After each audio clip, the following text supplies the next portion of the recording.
Ito po yung verse na tumatak sa akin itong week na ito, that God is doing a new thing in your life.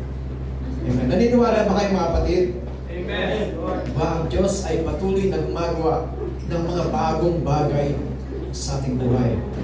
Amen. At minsan may mga bagay sa buhay natin na naiiba eh. Ibang sitwasyon, diba, na yung ini-expect mo na isang bagay, hindi nangyari. Pero may mga bagay na ginagawa ang Diyos. Amen. Kagaya sa araw na ito, mayroong, hindi ba kayo nagtataka na sa atin, minsan busy pa rin, o kaya nato sa pasyalan, di ba, may mga bagay. Pero ngayon, dinala ka ng Diyos dito eh. Kaya na ito yung bagong bagay na mga bagong bagay na ginagawa sa ating Diyos. Amen. At ito mga kapatid ay para sa ikabubuti natin mga kapatid. Diba? So lahat ng mga bagay ay nagkakalakip-lakip para sa ating ikabubuti ng kanyang mga lingkod. Diba? Para sa mga plano pa ng Diyos sa ating buhay. God is doing a new thing in our life. Basahin po natin ang ating verse. Sabi po sa Isaiah chapter 43 verse 18, forget the former things, do not dwell in the past. Verse 19, see, I am doing a new thing. Now it springs up. Do you not perceive it? I am making a way in the wilderness and streams in the wasteland.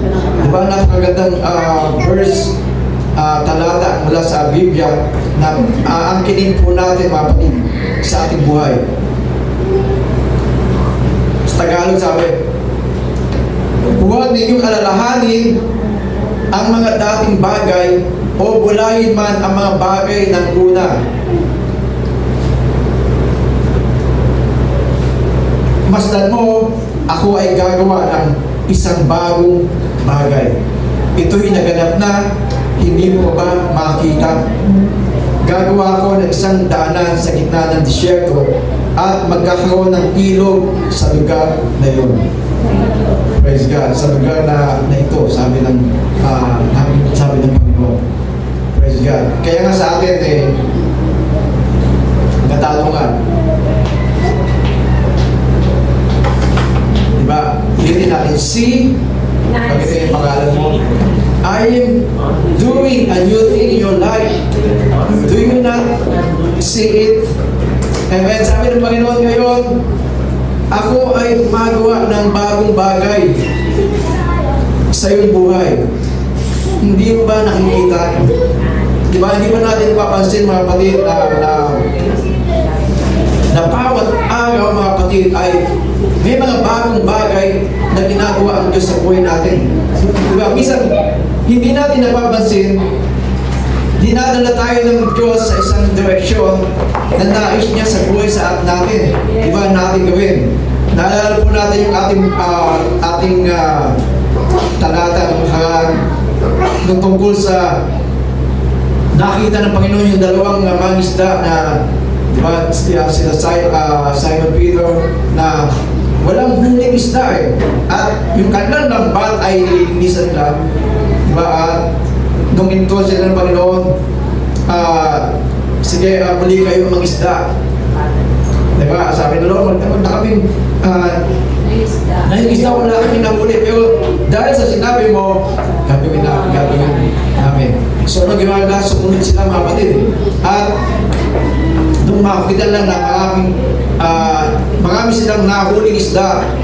At pagkatapos doon, ang sabi ng Panginoon sa kanila, huwag kayong mga matakot. Sapagkat mula ngayon, hindi na kayo mangingisda, kundi kayo ay gagawin kong malakaya.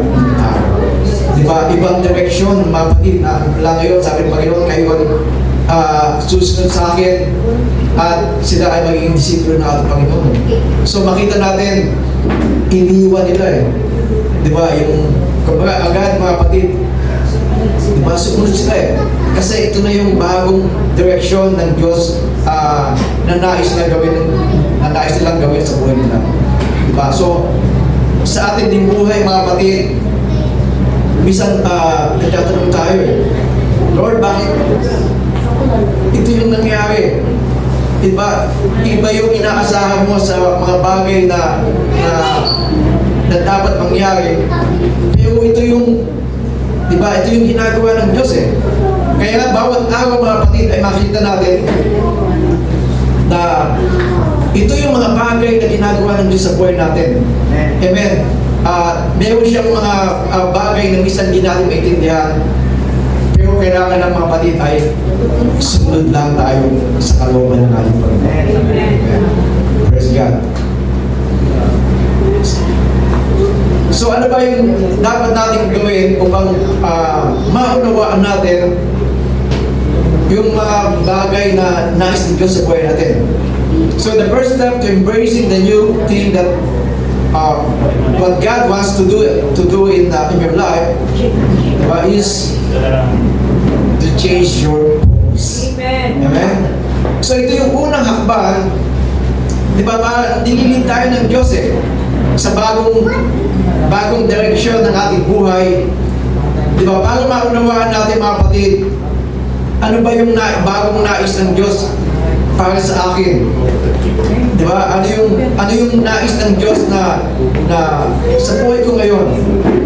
Praise God. So una mga kapatid, we need to change your focus. Amen. So, stop looking behind and start looking back. Amen. Diba sabi ko, forget the former things, do not dwell on the past. Praise God. So huwag daw natin bulayin na ang mga nakalaan. Alalahanin pa yung mga bagay na nakalaan. Ngayon ay ako ay gumagawa ng bagong bagay sa iyo. Diba? Minsan ay isang bagay na nakahadlang sa atin. Diba? Parang hindi tayo makamove on eh. Diba? Na minsan may mga bagay na nangyari sa atin na may mga past failure ka, di ba, nabigo ka. May mga bagay na inasahan ka na hindi mo nakakamit. Amen. Pero nakita mo, iba yung ginagawa ng Panginoon. Diba, forget the former things, do not dwell on the past. Praise God. So hindi mo makita mga kapatid yung bagong plano ng Diyos sa buhay mo kung nakatingin ka ba din sundo sa nakaraan eh. Diba, mismo sayang sa amin, ito yung dapat eh. So yung past mga kapatid ay wala ka nang magagawa. Diba, hindi mo naman ibabalik eh. Pero yung ngayon mga kapatid, amen, ano yung mga bagay na nais ng Diyos na gawin mo? Praise God. So kagaya ng mga Israel mga kapatid, ito yung time na gusto ka ng Diyos. Ito yung time mga kapatid na sila po ay lubog, sila ay nagkapi ng kaaway, halos nakikita lang na wala silang pag-asa eh. Amen. Pero ang Diyos po ay nangusap sa kanila mga kapatid na kalimutan mo na yung mga bagay na nakaraan. Amen. At sabi niya, ngayon ako ay gagawa ng bagong bagay sa buhay mo. Praise God. Kaya kung minsan mga kapatid ay medyo, diba? Minsan ito yung humahatak sa atin para hindi natin, diba, makita yung bagong plano ng Diyos sa buhay natin eh. Diba, hindi natin mapansin na ito na pala yung nililid tayo ng Diyos sa bagong bagay na nais sa buhay natin. Amen. Kaya the question isn't what has God done. The question must be, what is God doing in your life right now? God. So ngayon, Lord, ano yung nais mong ipagawa sa akin? Diba? Ano yung nais mo? Praise God. Kaya, huwag natin hayaan mga kapatid na tayo po ay hayaan na ang o yung mga bagay na hindi maganda ay maging hadlang, di ba? Nanatong pa rin tayo eh. Pero, di ba? So, hindi, minsan kino-question natin ng Lord, bakit nangyari yung mga bagay na ito? Amen? Dapat ang question, mga kapatid, Lord, ano yung nais mong gawin ko ngayon? Diba? Ano yung susunod? Lord, what's next? Praise God. Kaya sabi, do not dwell in the past eh. Minsan, ito yung mga bagay, mga kapatid, na nagpapahina sa atin. Diba? Nagpapalugmok sa atin eh. Praise God. Pero ang kailangan, mga kapatid, ay tingnan natin yung bagong gagawin ng Diyos sa buhay natin. So, ang maaaring ng panahon ay lumilipas, maaaring yung mga bagay na nakasanayan mo na gawin sa buhay mo ay hindi na yun eh. Amen. Nililid ka ng Diyos doon sa mga bagong plano niya sa buhay mo. Amen. Praise God. At maging sa ating buhay, mga kapatid, ano ang buhay natin doon? At ano yung buhay mo ngayon? Diba? Na dati parang, Lord, dati ganito eh. Diba? Pero ngayon, bakit iba na yung nangyayari? Diba? Makita po natin, in the past, na noon ay ikaw ay nasa kadiliman. In past, mga kapatid, na ikaw ay alipin, di ba, ng kasalanan, alipin, mga kapatid, ng mga bagay na, di ba, ng kaaway sa buhay natin. Praise God. Pero ngayon, mga kapatid, nakita mo, iba na yung buhay na ibinigay sa iyo ng Panginoon. Amen. Amen. Praise God. Ngayon, mga kapatid, ay pinalaya na tayo ng Panginoon. Amen. Kaya binagawa natin, we can reign in this life. Eh. Amen. So, mamumuhin tayo ngayon, mga kapatid. Amen. Nalampasan na natin. Amen. Pinagtagumpayan na natin, mga kapatid. Ang buhay, mga kapatid, na tayo po ay gapi ng kasalanan. Amen. So, pinagtagumpayan na po natin, mga kapatid, na tayo po ay bihag ng kalamdaman. Amen. O ng kahirapan, mga kapatid. Pero ngayon, ito yung buhay na nais ng Diyos para sa atin. Amen. So, may mga bagay, mga kapatid, na ginagawa ang Diyos sa buhay natin na minsan hindi natin manawaan. Pero ngayon, mga kapatid, ito na yung nais ng Diyos. Praise God. Palakpakan po natin. The first step is change your focus. Amen. So, ang focus natin, mga kapatid, at present eh. Diba? Lord, ano na yung nais mo? Amen. Stop looking behind and start looking ahead. Now, bawat araw ang Diyos po ay may mga bagong ginagawa sa buhay natin. Sabi sa Lamentation chapter 3 verse 22-23, the steadfast love of the Lord never ceases. His mercies never come to an end. They are new every morning. Great is your goodness. God, hallelujah. Kayo man, nanunumbalik ang aking pag-asa kapag naalala ko ang pag-ibig mo, Yahweh, ay hindi magmamaliw. Ang habagan mo'y walang kapantay. Amen. Ito ay laging sariwa bawat umaga. Katapatan mo ay napakadakila. Amen. Praise God. Kaya makita po natin, mga kapatid, na bawat araw ay may mga bagong ginagawa ang Diyos sa buhay natin. Amen. Kaya huwag natin panghinayangan na yung mga bagay na nawala. Amen. Yung mga nawalang bagay ay grabe, doble pa ang ibabalik ng Diyos sa atin. Amen. Pinangahawakan po natin, di ba? Sabi sa Jeremiah 29:11, for I know the plans I have for you, plans to prosper you, and not to harm you, and give give you hope in the future. Praise God. So ito po mga kapatid yung ating pinangahawakan sa ating buhay na kailangan ay maunawaan natin. Di ba? Bawat araw mga kapatid ay bagong umaga may bagong pag-asa mga kapatid. Na binibigay sa atin ng Panginoon. Praise God. Kaya ang first step mga kapatid ay change your focus. Amen. At ang maganda mga kapatid, ngayon, mayroon ng bagong direksyon ang ating buhay.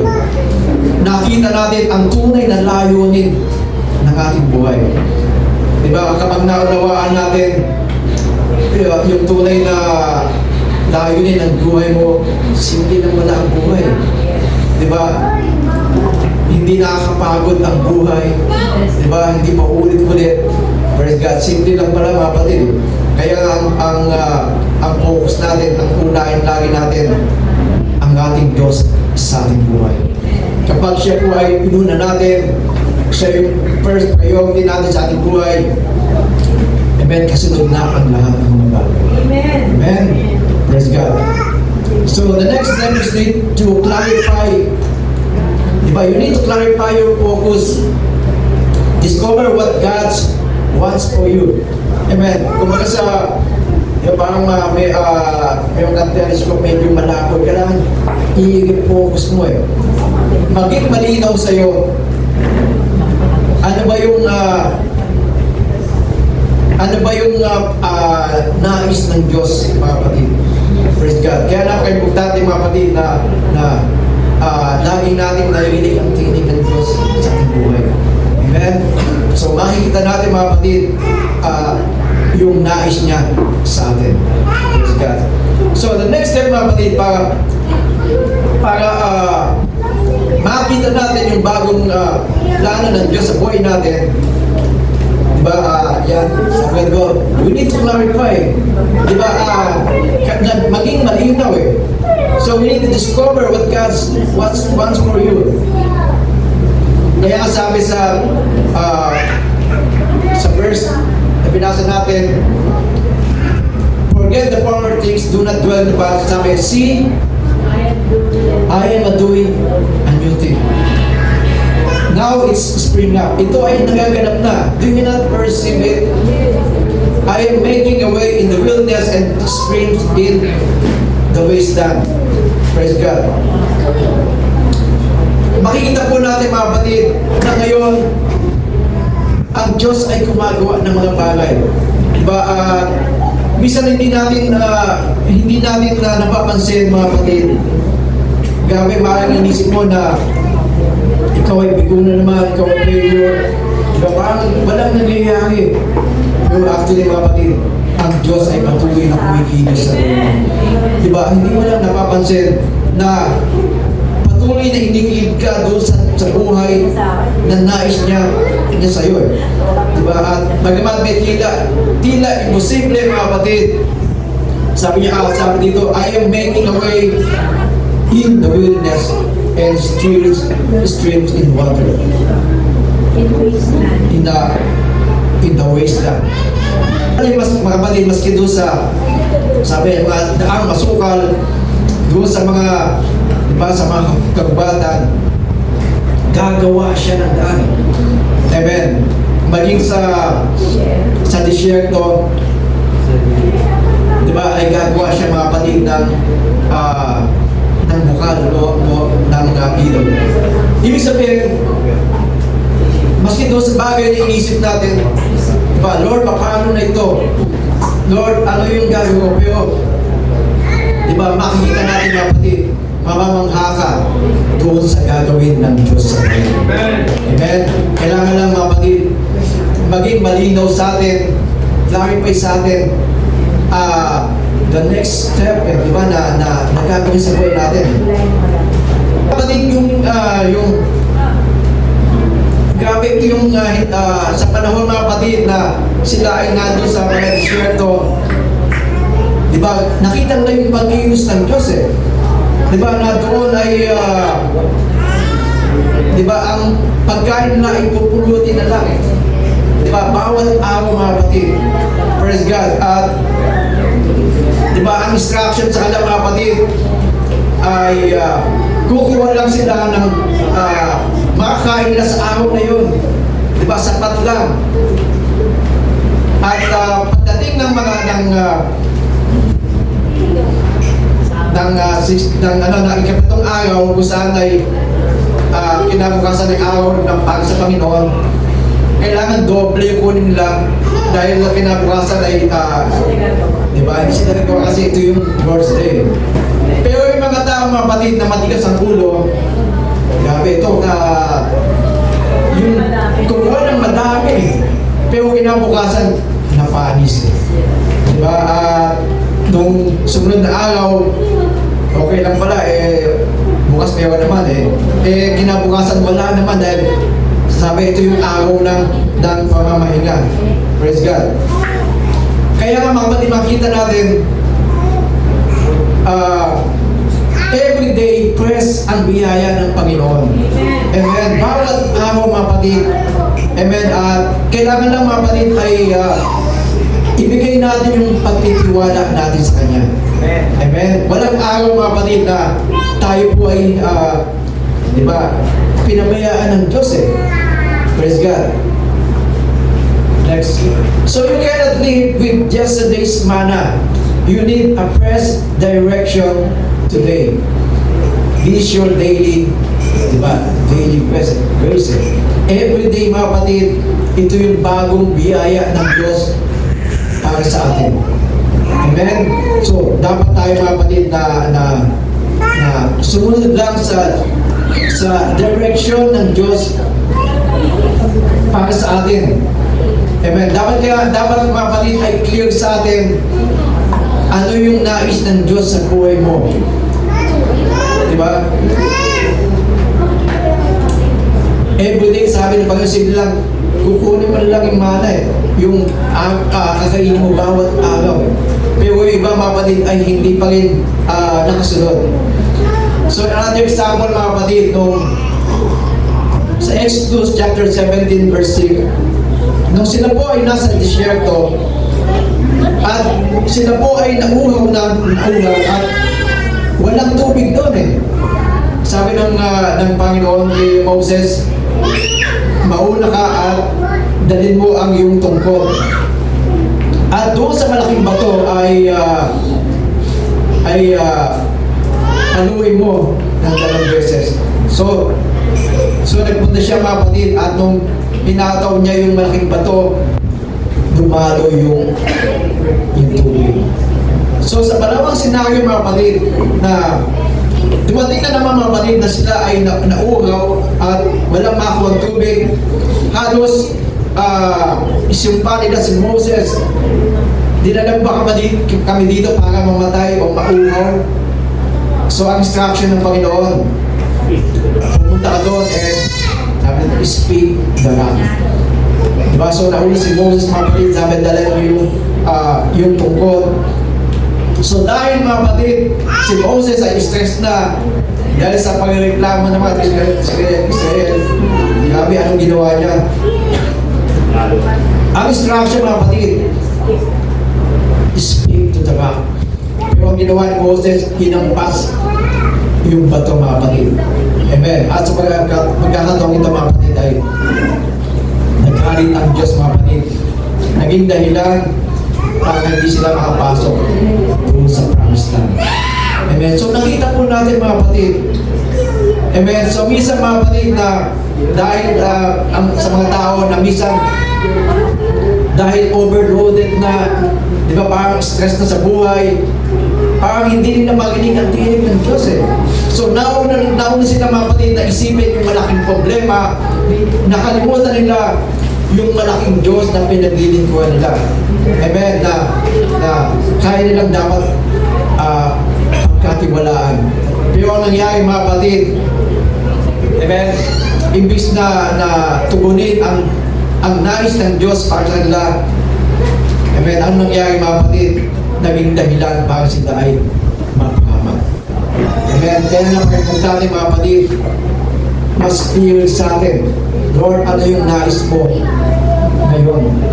Diba? Nung past ay lumipas na, dapat clarify sa atin mga kapatid, ano yung nais mo sa amin, Panginoon, ngayon? You need to see yourself as God sees you. Di ba? Makita natin yung sarili mo na ayon sa pananaw ng ating Diyos. Di ba? Kapag, example, pagtitingin ka sa salamin, ang makikita mo sa sarili mo, hindi na ikaw yung pusa na mahina. Ikaw ay kagaya ng isang lion. Di ba? Na symbol ng power, na makapangyarihan eh. So, you need to see yourself as God sees you. Di ba? Titignan mo yung sarili mo kung sino ka ngayon sa harap ng Panginoon. Amen. Ngayon ay ikaw ay anak na ng Diyos. Di ba? Ikaw ay pinili ng Diyos. So, titignan mo yung sarili mo na ngayon ay anak ka ng Diyos. Di ba? At bilang anak ng Diyos, amen, kailangan pinabayaan ng ating Diyos. Di ba na hindi mo titignan yung sarili mo na ikaw ay mahina dahil nandiyan ang Diyos, kapatid, na nagbibigay ng lakas sa atin. Amen? Na nasa iyo na ang pabor at biyaya ng Diyos. Ikaw ay, you are blessed and highly favored by God. Amen. So hindi natin tingnan sa sarili natin na ikaw ay ganun pa rin sa ganung kalagayan dahil kayo mga kapatid, aangkinin natin dahil sa tinapos ng ating Panginoong Jesus sa krus ng Kalbaryo. Tayo po mga kapatid ay hindi lamang pinatawad sa ating kasalanan, kasama daw mga kapatid ang maranasan natin ang buhay na may kapayapaan, kasaganaan, di ba, kagalakan, buhay na matagumpay sa presensya ng ating Panginoon. Amen. Kaya nga inaangkin po natin ngayon na ngayon, amen, ito yung nais ng Diyos sa buhay mo. Mamuhay ka ng buhay na nais niya ngayon para sa iyo. Praise God. So nung ito na kinuusap sila nung kinausap ng Panginoon ng mga taga-Israel, kung mabasahin natin yung sa verse 4, sa chapter 43, sa mga unang verses, pinaalala sa kanila mga kapatid kung paano ang Diyos ay kumilos ng buhay, ang kapangyarihan ng ating Diyos mga kapatid. Diba? So nakita nila mga kapatid, kung paano sila ay pinalaya sa kamay ng mga Ehipto, kung paano sila ay nagtagumpay.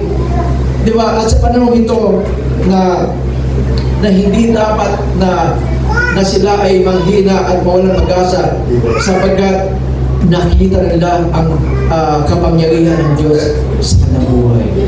Amen? Kaya nga sa atin din mga kapatid, sa panahon ito ay mas lalong pinalakas na tayo ng Panginoon. Sa panahon ito mga kapatid, mas lalo tayong tumibay doon sa mga bagay na pinagdaanan natin. Kung nung mga past na nakaraan sa buhay natin, na tayo po ay hindi na pinabayaan ng Diyos, ngayon pa sa buhay natin, na ikaw ay papabayaan ng Diyos. Hindi, di ba? Dahil nakita na natin mga kapatid. Kaya nga, saan kami kamandalhin ng Panginoon, sigurado mga kapatid, na ikaw ay amen. Yung pangako ng Diyos eh. Ang lahat ng nahawakan ng iyong mga kamay ay pagpapalain ng Diyos. Diba? Saan ka man larangan, inilagay ng Diyos. Amen. Pagpapalain ng Diyos yan. Huwag mong sabihin na ito ay maliit lang eh. Amen. Ito ay blessing ng Lord mga kapatid. Kung anong meron ka ngayon ay pagyamanin mo sa mga isang araw. Amen. Diyan ka pagpapalain ng Diyos. Amen. Kasi ito yung naman blessing. Amen. Ano ba nakita ni Brother Alan?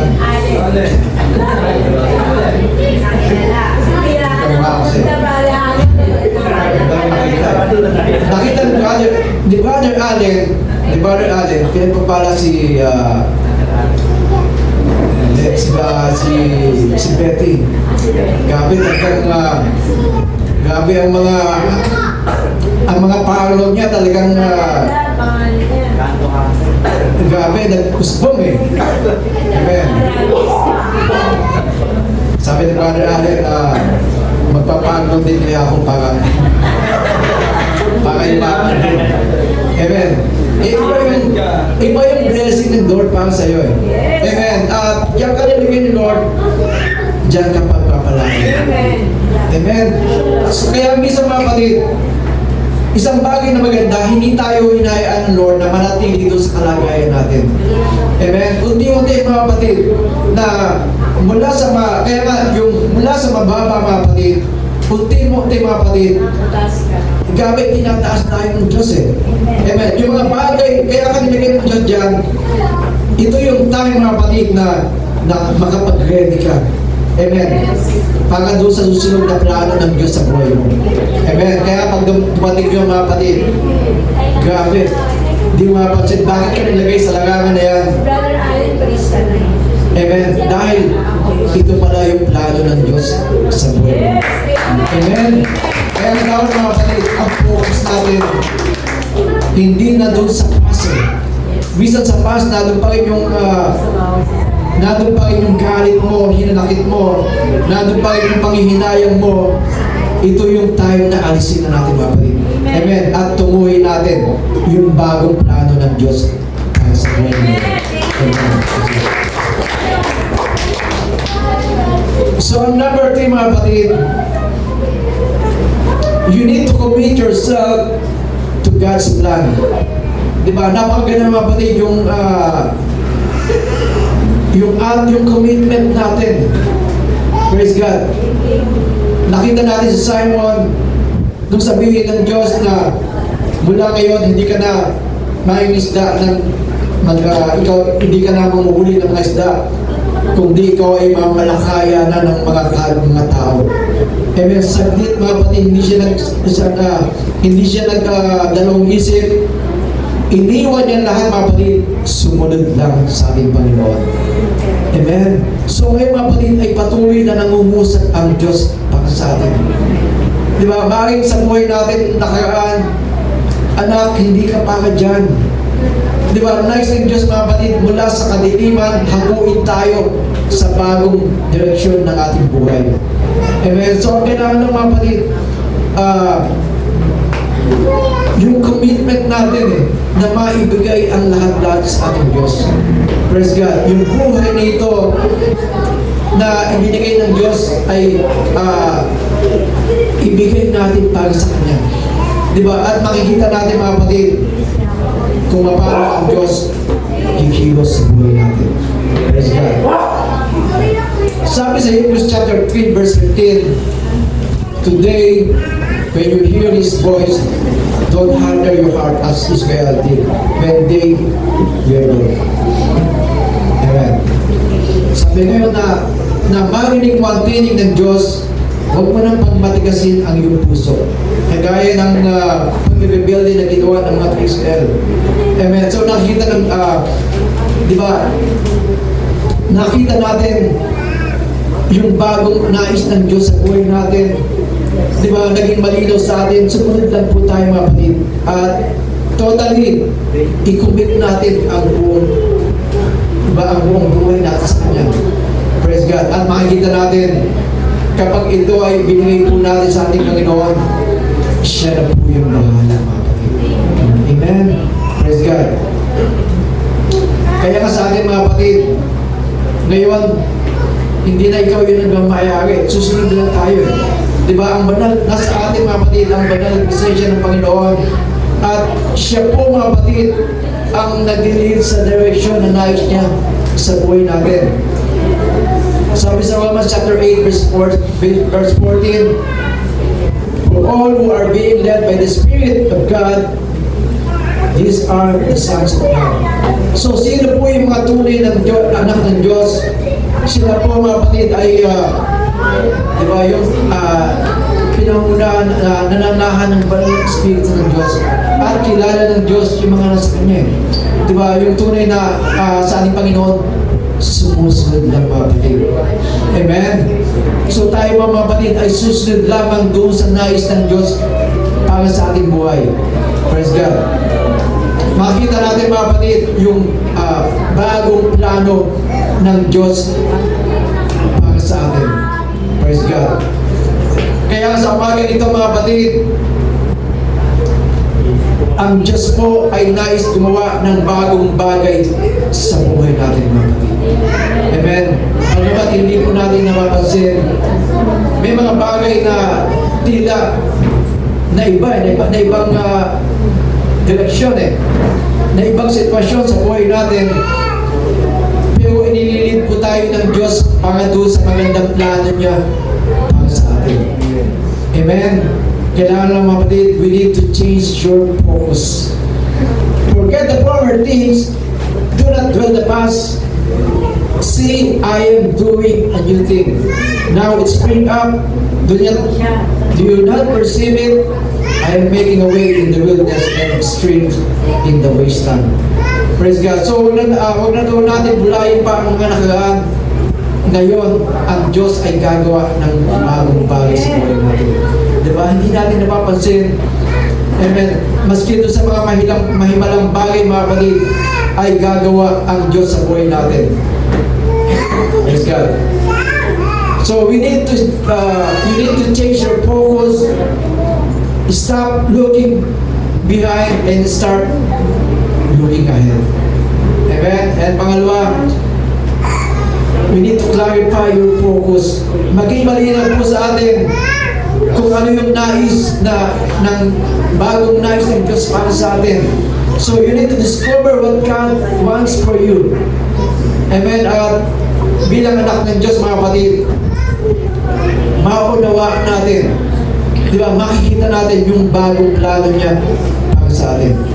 Amen. And lastly, we just need to commit yourself to God's plan.